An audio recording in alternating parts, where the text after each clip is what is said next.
Hello students, जैसा कि आप जानते हैं कि आप लोगों को आपके स्कूल में मॉडल एक्टिविटी टास्क दे दिया गया है। आज हम लोग इस वीडियो में आप लोगों को मॉडल एक्टिविटी टास्क क्लास 10 के गणित के प्रथम भाग को लेकर प्रस्तुत हैं। मॉडल एक्टिविटी टास्क जो आप लोगों को दिया गया है वो आप स्क्रीन पर देख पा रहे हैं। आज हम लोग यहाँ जो दिए गए हैं 8 प्रश्न, उन 8 प्रश्नों का हल करेंगे। तो वीडियो के साथ अंत तक बने रहें और हर प्रश्न के उत्तर जानने के लिए पूरे वीडियो को ठीक से देखें।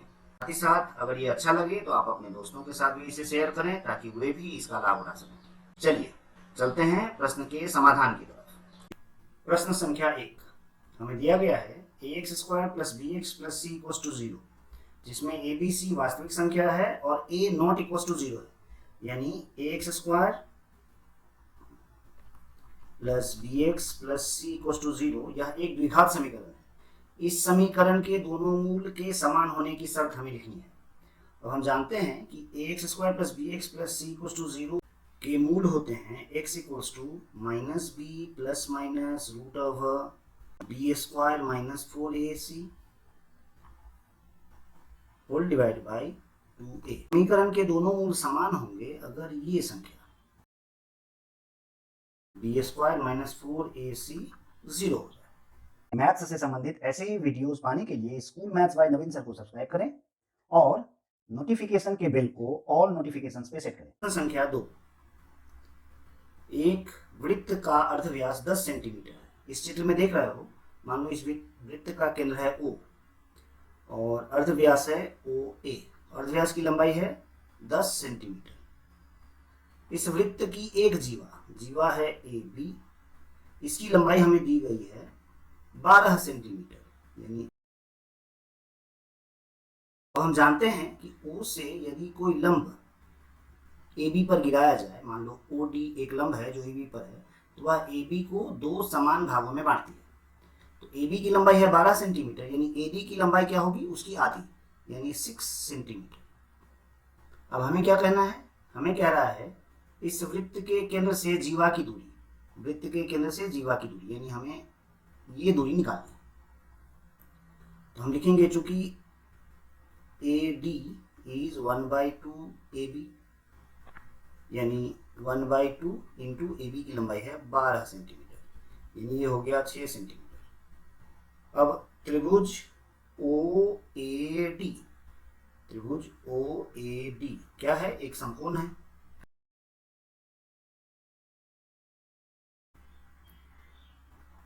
OB² plus AD² equals to होगा OA²। अब यहाँ अगर हम मान बैठाएं तो OD² प्लस AD की लंबाई है 6, तो 6² इक्वल्स टू OA, यानी 10 का होल स्क्वायर। ये होगा OD² प्लस 6 का स्क्वायर हुआ 36 और 10 का स्क्वायर हुआ 100।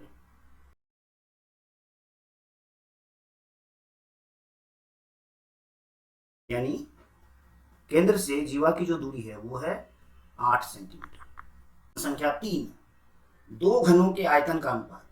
और हम जानते हैं भुजा का क्यूब। तो प्रश्न से हमें कह रहा है एक घन, मान लो उसकी भुजा अगर A है तो उसका आयतन होगा A³। अनुपात है यानी बट्टा, दो घनों, दूसरे घन का भुजा अगर A है, कैपिटल A है, तो उसका A³, यह है 1/8। तो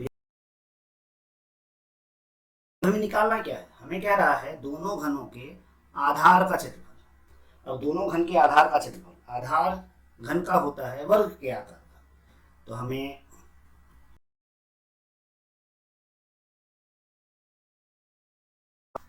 ये कितना होगा, तो मैंने कहा है कि घन का जो आधार होता है वह वर्ग के आकार का होता है, यानी उसका क्षेत्रफल होगा A² by capital A whole square, यानी इसे हम लिख सकते हैं A/A का होल स्क्वायर। और यहाँ से हम A/A कितना जानते हैं, 1/2, यहाँ हमने लिखा 1/2 का होल स्क्वायर, और ये होगा 1/4। ये होगा हमारा आंसर। प्रश्न संख्या 4, 400 रुपए का 2 वर्ष का समूल चक्रवृद्धि कह रहा है 441 रुपए है, तो वार्षिक चक्रवृद्धि ब्याज दर कितनी है ये निकालना है। यहाँ पर हमें मूलधन दिया हुआ है 400 रुपये, हमें मिश्र धन यानी ए दिया हुआ है 441 रुपये, हमें समय को हम लोग साधारणतः यहाँ n से लिखते हैं, ये है 2 वर्ष। तो फॉर्मूला हम जानते हैं a is equals to p into 1 plus r by 100 उसका पावर n, और यहाँ अगर तुम मान बैठाओ तो तुम्हें कितना मान मिलेगा?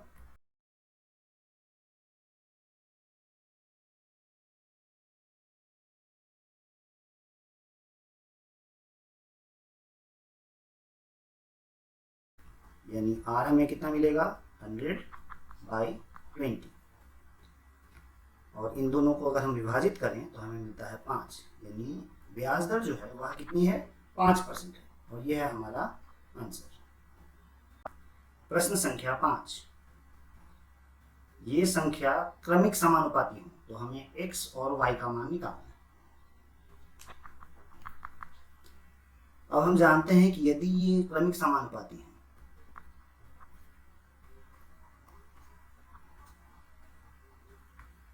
यदि x 12 y 27 क्रमिक समानुपाती है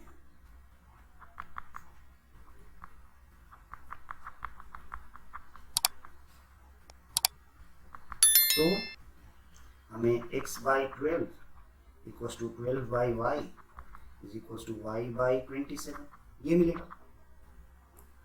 यहाँ से देखो हमें एक पार्ट ये मिलेगा और एक पार्ट ये मिलेगा। इस वाले पार्ट से हमें मिलेगा 12 by y is equals to y by 27, तिरछा गुना करो तो हमें मिलेगा y square equals to 12 into 27।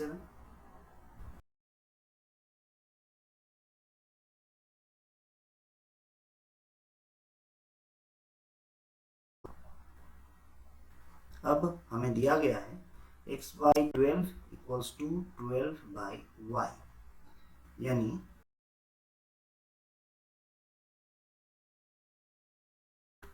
यह है हमारा x का मान और यह है हमारे y का मान, और यह हो गया हमारा आंसर। प्रश्न संख्या 6, हमें एक वृत्त का केंद्र दिया गया है O, चित्र में देख पा रहे हो, उसका व्यास है AB और वृत्त के ऊपर स्थित कोई बिंदु है C। अब हम जानते हैं क्योंकि C अर्धवृत्त के ऊपर स्थित है इसलिए कोण ACB ये होगा 90 डिग्री। हमें दिया गया है कोण OBC का मान हमें दिया गया है 60 डिग्री, और हमें OCA ये कोण का मान निकालना है। अब चित्र में देख पा रहे हो OB और OC ये दोनों आपस में समान होंगी। क्यों समान होंगी? क्योंकि ये एक ही वृत्त के अर्धव्यास है।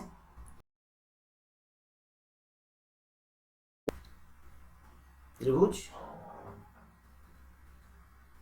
OBC में OB is equal to OC, इसीलिए इन दोनों भुजा के विपरीत जो कोण होगा यानी कोण OBC इक्वल टू कोण OCB होगा। अर्थात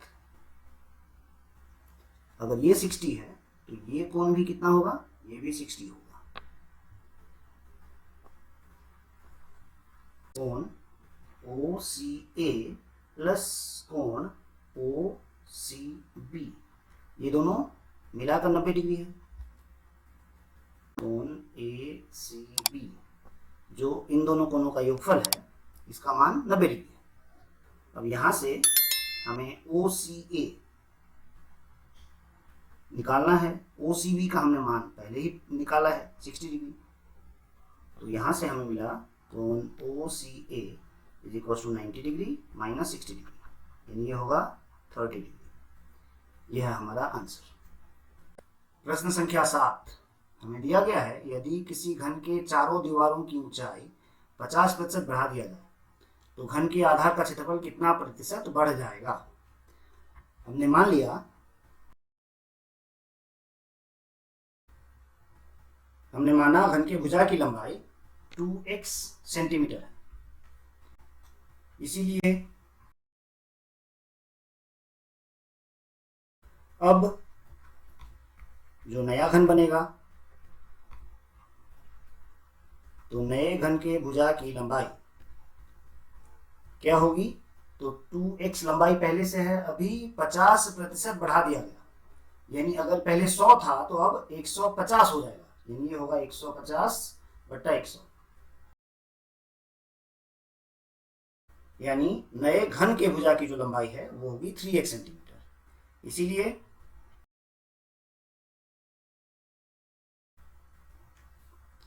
इसीलिए क्षेत्रफल में वृद्धि कितनी होगी?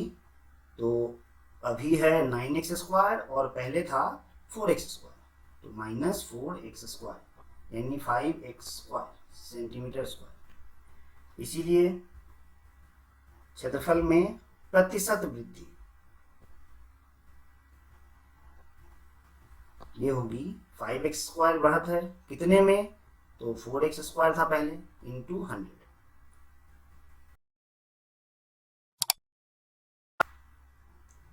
प्रश्न संख्या 8, हमें समाधान करना है, हल करना है। तो इसे कैसे हल करेंगे देख लो।